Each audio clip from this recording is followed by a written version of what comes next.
Hi everyone! Welcome back to my channel. So for today's video, magluluto tayo ng pork apretada. So una, igisa lang natin ang sibuyas at bawang.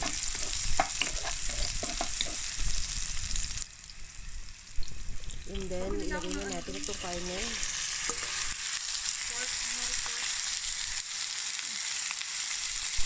Lagyan na rin natin ng paminta.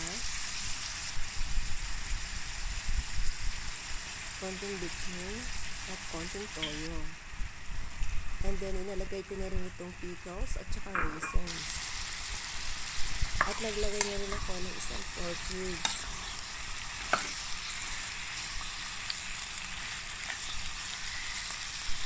Takpan lang nga natin ito hanggang sa lumabas yung sarili niyang katas.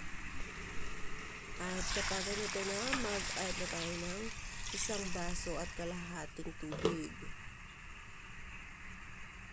At takpan lang natin ito hanggang sa maluto. At kapag luto na nga, ilagay na natin itong ating gulay, patatas at carrots, at saka itong ating bell pepper. Hinalo-halo ko nga lang yan para pumailalim yung ating mga gulay para mas mabilis siyang maluto. At nagdagdag na rin ako ng tomato paste, isang kutsara lang. Halu-haluin nga lang natin ulit at atin ulit itong takpan para maluto ang mga gulay.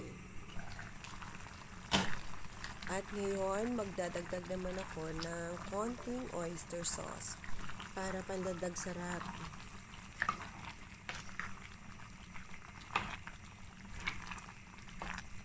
At ayan na, luto na ang ating apretada. So, hanggang dito na lang. Thank you for watching. Hanggang sa muli. Paluto lang.